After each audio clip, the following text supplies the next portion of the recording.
benar-benar menjadikan ini adalah contoh dari permainan dalam penegakan hukum dan kebohongan publik dalam sebuah percintaan, sehingga melibatkan orang kemana-mana dan merugikan waktu dan pemikiran dan merugikan.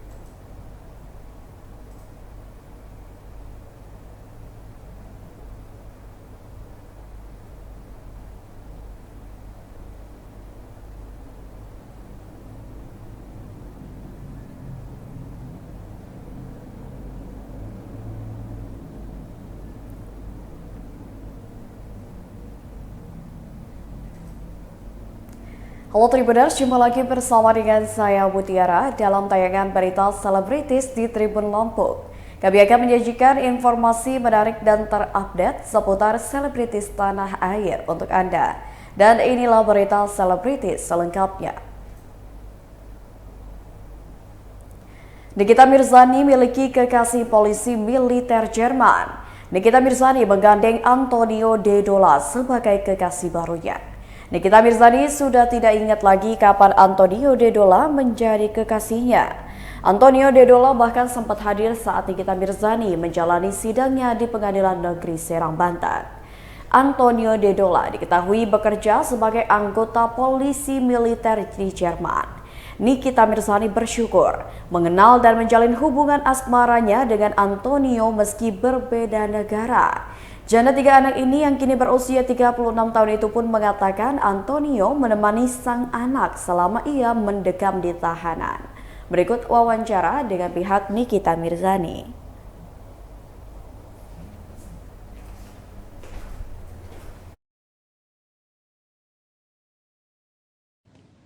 Niki ngomong sama saya, Niki gimana nih? Ya kakak, aku sudah sebulan 2 minggu di sini, 2 bulan 2 minggu di sini. Tapi melihat wajah-wajah JPU yang hadir kemarin hadir ya, kok wajah-wajah mereka itu seperti menyiratkan bahwa mereka juga sebetulnya kecewa dengan apa yang terjadi kemarin. Dan dibohongi ya? Dan iya, menurut saya seperti itu. Jadi saya sama Niki kemarin nggak tahu ya, kan Allah maha membolak-balikan hati manusia ya. Benar-benar itu saya dengan Niki merasa ya sudahlah, apapun yang terjadi kemarin kita ikhlaskan. Ya kalau nanti ada langkah hukum ke depannya ya mungkin diserahkan kepada Bang Fahmi, karena kan Bang Fahmi udah merasa Nikita ini bukan kliennya, dia merasa bahwa Nikita ini adalah anaknya. Tetapi secara manusia saya dan Niki, kenapa saya berbicara seperti ini, karena kan saya juga ikut capek ya, ikut nggak bisa tidur, ikut mikirin, ikut apa gitu, kok ngelihat kemarin 2 wajah JPU itu kok saya sama Niki kok kasihan ya, kasihan gitu loh. Ya udahlah Nik, mana ya Kak, aku ikhlas. Semoga ini menjadi penggugur dosanya Nikita, difitnah, ditahan, diperlakukan sedemikian, sakit harus tetap ditahan. Ya ikhlas aja.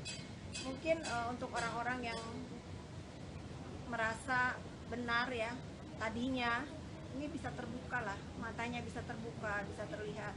Saya katakan lagi bahwa saya tidak akan lelah membantu Niki, mensupport Niki selama Nikita benar. Dan lagi-lagi hari ini kita menyaksikan bahwa memang dia tidak salah. Kalau dia merasa salah ya, kalau yang pelapor itu merasa benar, tentu dari hari pertama dia dipanggil menjadi saksi, sepatutnya orang yang merasa dirugikan pasti datang. Itu aja sih, saya sangat prihatin. Saya sangat prihatin dengan kejadian ini. Mudah-mudahan ya, tadi kan para jaksa di Serang mengadakan jumpa pers, kalau nggak salah tadi saya sama Niki sempat nonton bahwa mereka akan melaporkan saudara DM. Ya mudah-mudahan aja ini bisa terrealisasi demi keadilan juga. Walaupun dilaporkannya di Serang, mudah-mudahan kepolisian Serang kali ini benar-benar adil, benar-benar bisa menegakkan keadilan, benar-benar kalau dipanggil dan dicari tidak ada ditangkap seperti Nikita. Saya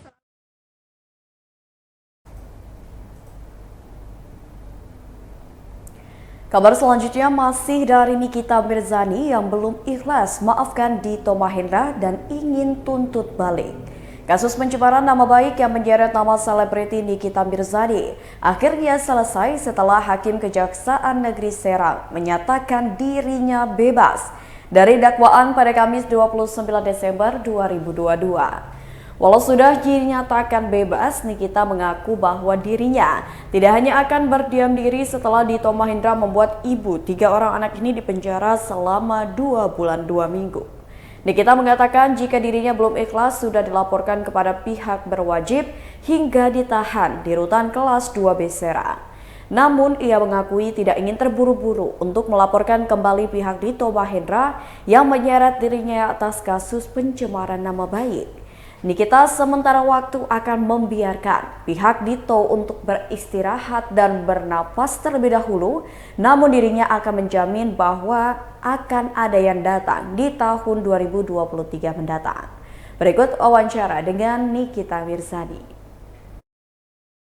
Sampai akhir, terima kasih banyak.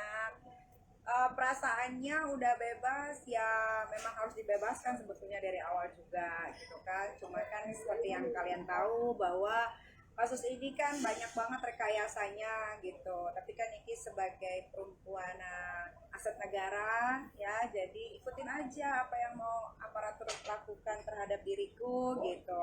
Sehingga akhirnya di pemberhentian terakhir akulah pemenangnya lagi gitu. Biasalah namanya jagoan itu selalu kan menangnya belakangan. Di film-film aja begitu, nggak pernah berubah.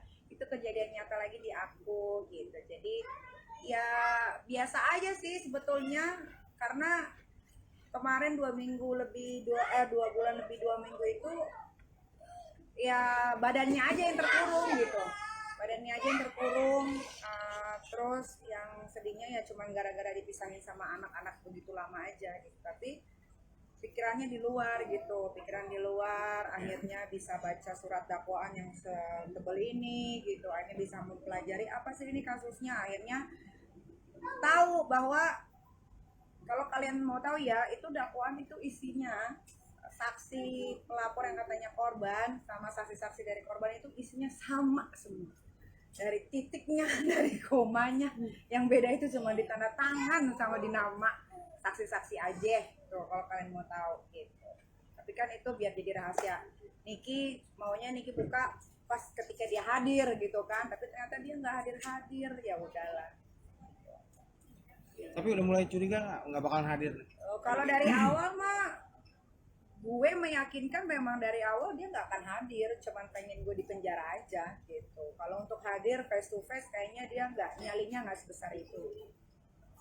Ya itu karena dibantu aja sama yang merasa siapa gitu di daerah Serang yang membantu gitu. Kalau kita pelajari kan sebetulnya TKP-nya di Jakarta, terlapornya di Jakarta, pelapornya di Jakarta, saksi juga lebih banyak dari Jakarta, kenapa bisa nyasar ke Serang gitu.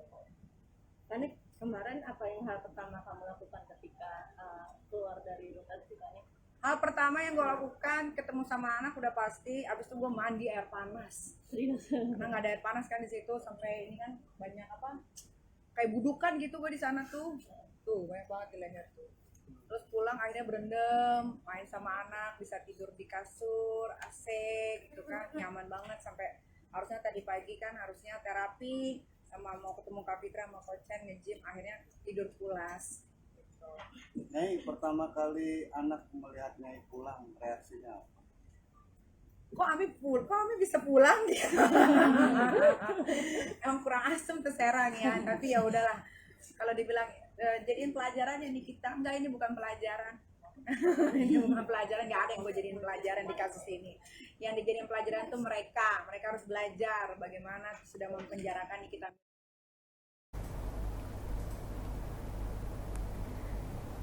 Kabar selanjutnya datang dari Indra Bekti siuman usai jalani 2 kali operasi. Indra Bekti akhirnya telah siuman usai menjalani 2 kali operasi pecah pembuluh darah. Terungkap hal yang pertama kali dicari oleh Indra Bekti saat siuman. Hal ini diungkapkan oleh adik Indra Bekti, Cipta, yang menjadi juru bicara keluarga. Cipta mengatakan bahwa saat ini kondisi sang kakak sudah kian membaik. Kendati demikian, Bekti masih harus banyak dirawat dan istirahat di bawah pantauan dokter. Soal ingatan, Cipta juga menyebut bahwa ingatan sang kakak masih sangat bagus. Saat sadar, diakui Cipta kalau Bekti tidak menanyakan di mana ia berada dan sakit apa yang dirasakan, hanya saja menanyakan keberadaan sang istri Aldila Celita. Selain itu, diakui Cipta kalau Bekti mengajak orang yang mendampinginya di ICU bercanda. Bekti juga bertanya soal barang berharganya seperti ponsel. Berikut wawancara dengan pihak keluarga Indra Bekti.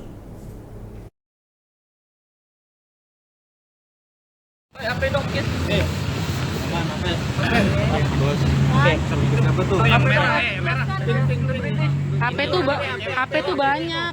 Yang mana? Spesifik dong. HP yang mana? Jaket pink. Ah. HP. Namanya HP juga. Mas Cipta, sini sekali. Oke. Siap. Baru jelaskan kondisi terbaru dari Mas Indra. Baik, alhamdulillah kondisi yang sekarang jam 4 ya.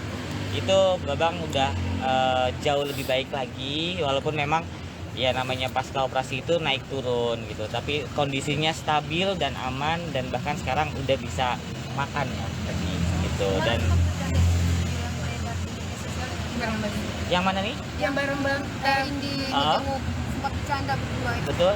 Itu ini ya, pasti aku ngeliatnya juga terharu banget gitu, nggak nyangka, nggak expect kalau dia sadar dan bisa secepat itu reaksi tubuhnya gitu. Karena kan biasanya mungkin kalau yang saya tahu gitu, kalau orang habis pasca operasi bangun ya paling cuma reaksinya gitu aja, tapi ini bisa bercanda, jambak rambutnya Tendi, terus bahkan berusaha mengangkat kepalanya, kita yang ngilu gitu ngelihatnya.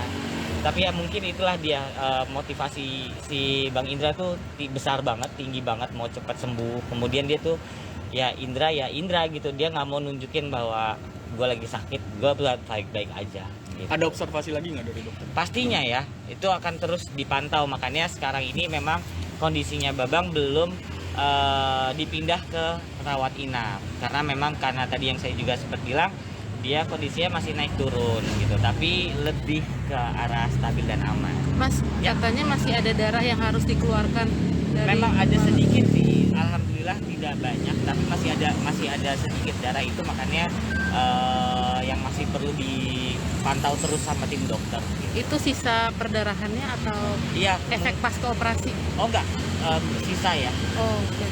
Mas berarti akan dipindahkan ke rawat inap ya? Iya, nanti akan dipindah ke rawat inap karena memang harus bed rest gitu. Rencana ada kapan pindah ruangan ke rawat inap? Iya. Kapan? Rencananya? Kalau rencananya kapan belum dikasih tahu sama dokter gitu ya. Kita doakan semoga bisa secepatnya gitu kan. Berarti ya kalau dia sudah bisa di ruang rawat inap berarti kan kondisinya benar-benar yang sudah sangat stabil gitu. Kira-kira prediksi berapa lama?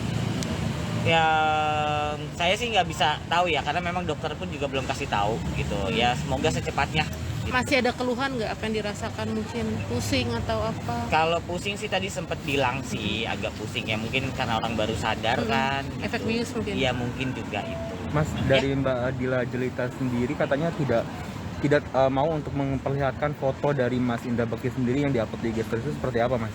Sebenarnya kayak mungkin Tendi kemarin itu ngumpet-ngumpet ya.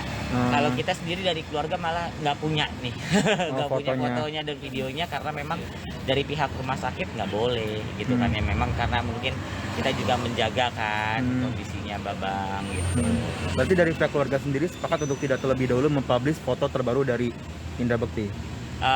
Iya, kalau dari kita sih seperti itu, memang karena ya buat menjaga Babang juga sih sendiri. Gitu. Pertama sadar yang dicari atau yang ngomongin apa sama Mas Indra? Ketika pertama kali sadar saya belum datang waktu itu. Jadi yang ada adik saya, kemudian ada Riri. Nah, yang pertama yang saya tahu katanya dia yang ngomongnya Bunda gitu. Bunda mana gitu. Ya Bunda berarti kan Dila ya. Istrinya Dila. Mas, jeda dari operasi sampai sadar berapa jam sih? Itu dia yang luar biasanya. Jadi kalau dokter itu perkiraannya ketika kemarin 24 jam atau sekitar jam 7 atau jam 8 malam gitu. Tapi ternyata jam setengah 3 pagi itu udah sadar gitu. Jadi setengah 3 pagi, setengah 3 sore itu udah sadar gitu. Dan yang tadi saya bilang, sadarnya nggak hanya cuma respon kecil tapi sudah full gitu. Berarti nyaris 6 jam lebih dulu ya? Iya, betul. Mas Indra komunikasi apa aja Mas, mungkin selain menanyakan ke Bunda ya, apa aja mungkin yang dikomunikasikan ke keluarga Mas? Lebih bercanda sih dia, ada-ada aja gitu tingkahnya gitu ya. nanyain HP gue yang mahal itu mana, kayak gitu itu rese banget bener-bener. Ya kita juga seneng sih gitu kan, HP mahal yang mana gitu. Kayak gitu. Terus ya kayak tadi ya ngatain tadi, bahkan saya pas datang saya ajak komunikasi, Bang ini siapa nih gitu kan, siapa lo gitu kan, siapa lo gitu kan, gepeng kata dia gitu, ya bercanda ngatain. Berarti alhamdulillah untuk sensor pengingatnya sendiri ingat ke semuanya, ya sehat ya. Ingat semuanya. Mas kalau pertama pas dia tahu penyakitnya itu dia sih nggak ada respon, maksudnya ini gua kenapa ya atau ini gimana, itu dia nggak ada kayak yang ya udahlah gitu, dia nggak mau nunjukin kalau dia sakit, itu aja sih gitu. Untuk anak-anak sendiri seperti apa Mas? Sudah datang menjenguk apa? Belum boleh kan ya dari pihak sini karena masih di ICU, otomatis kan kalau anak di bawah umur tuh belum bisa ya. Tapi anak-anak tetap keep kontak sama bundanya, itu udah bundanya video call gitu kan, ngabarin ayahnya gimana gitu. Dan untuk reaksi anak-anak sendiri setelah melihat ayahnya bersama? Ya pasti mereka tuh reaksinya kemarin tuh seneng banget juga, bersyukur ayahnya bisa kembali ya sadar gitu kan, dari yang sebelumnya mungkin mereka lihat Pak ayah kenapa nih gitu, kok nggak bangun gitu, dan sekarang udah sadar, bahkan dicari sama Mas Indra juga gitu ya mereka seneng. Mas tadi kan udah sempat minta makan. Bentar, yang mana nih? Udah sempat minta makan. Itu makannya udah normal pakai mulut atau masih kayak selang NGT gitu? Dari Mas? mulut, Udah bisa disuapin biasa. Udah disuapin. Udah bisa oral berarti ya Mas ya? Ya, ininya alhamdulillah sudah mandiri, jadi udah nggak dipakein ventilator. Oh, udah lepas ventilator juga. Udah bisa. Berarti udah bisa napas normal. Betul. Oh, oke. Mas pertama kali mendengar Indra jatuh itu responnya itu seperti apa sih? Kekhawatiran keluarga seperti apa? Kak Dila juga di dalam kondisinya seperti apa melihat Kak Indek Baik. seperti itu? Kalau Dila pertama kali ya pasti namanya istri, itu ketika itu Dila dihubungi langsung sama manajer ya. Yang ngabarin Mbak Dila itu manajer ya. Dari pihak radio tempat kita lagi kerja itu ya pasti shock lah gitu kan.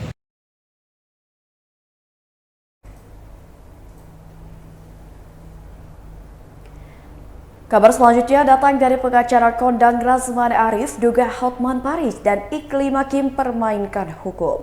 Razman Arif Nasution klaim Hotman Paris Hutapea dan Iklim Hakim telah melakukan kebohongan publik.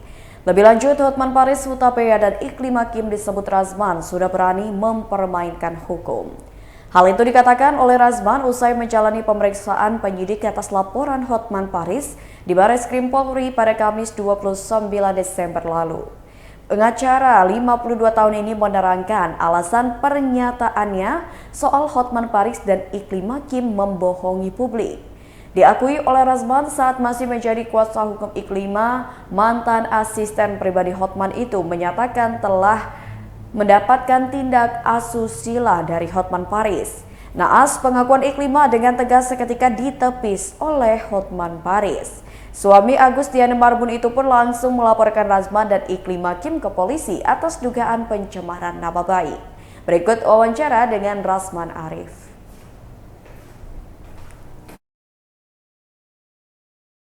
Adalah contoh dari permainan dalam penegakan hukum dan kebohongan publik dalam sebuah percintaan, sehingga melibatkan orang kemana-mana dan merugikan waktu dan pemikiran dan merugikan semua yang terjadi pada, dan merugikan saya, sangat merugikan kita dari pihak tim Razman Arif Nasution. Kepada semua pihak yang terkait dalam persoalan ini, jangan pernah mempermainkan hukum, karena dokumen, chattingan, dan apa yang disampaikan di depan Kombes bahwa mereka berpelukan, mencium Iklim Hakim, cemburu kau, memang kami pacaran. Nah, mana yang dikatakan pelecehan? Setelah itu mereka cabut perkara, kok mereka aman-aman saja. Nah, ini harus Iklim Hakim harus mempertanggungjawabkan semua yang terjadi. Karena ada dokumen, ada rekaman di Kementerian Perempuan dan Anak, dan juga ada pernyataan-pernyataan yang terjadi di dalam BAP yang tertuang, yang dimana Bang Rasman menyatakan udah lapor balik. Kenapa laporan balik tidak diproses? Ada apa? Kemudian kenapa Bang Rasman dulu yang dikejar? Karena pelapor dan biangnya adalah Iklima Hakim dalam perkara pelecehan ini. Nah, kalau memang mereka bercinta,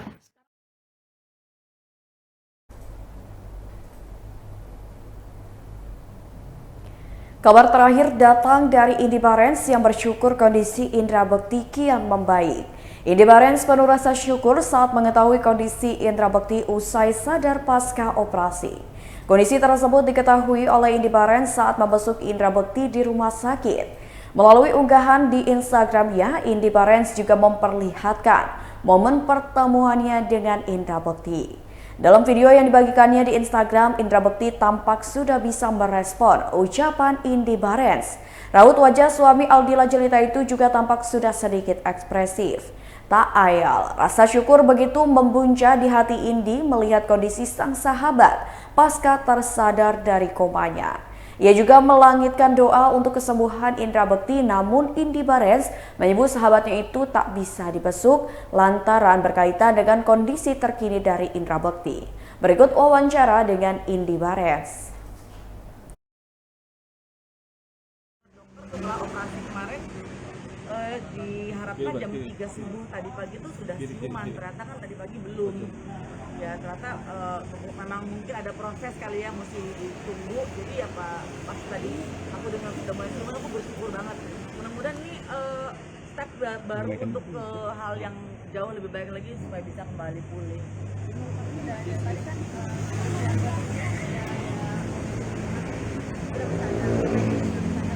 Tadi aku diizinkan untuk boleh masuk gitu, dan aku seneng banget. Maksudnya aku dulu masuk tuh cuma berdiri di pintu ruangan teman aku nggak bisa nahan emosi pada saat lihat dia tuh. Dia nengok, dia ngomong gini, "Hai Jelo," dia panggil aku Jelo. Lama-lama, "Hey Jelo," gitu pakai L belakangnya. Jadi tadi akhirnya aku sempat ketemu, terus aku pegang tangannya, terus aku ya paling tidak menyampaikan rasa senangnya aku gitu, di luar dia belum pulih total, tapi paling tidak senang sekali bahwa aku sudah bisa melihat dia gitu. Terus aku bilang, aku tanya Bekti ini lagi ada di mana, terus dia bilang ini, nggak tahu. Dia bilang pulang ya kalau udah pulih. Iya pasti bosen, dia bilang gitu. Ya gitu sih, tapi paling tidak ada reaksi yang menyenangkan pada saat hari ini. Berterima kasih atas doa semua orang yang membantu, karena nggak mungkin bisa segembira ini aku kalau bukan karena support dan doa dari semua yang memang mencintai Bekti gitu, dan berharap Bekti cepat pulih. Itu aja sih gitu, jauh lebih.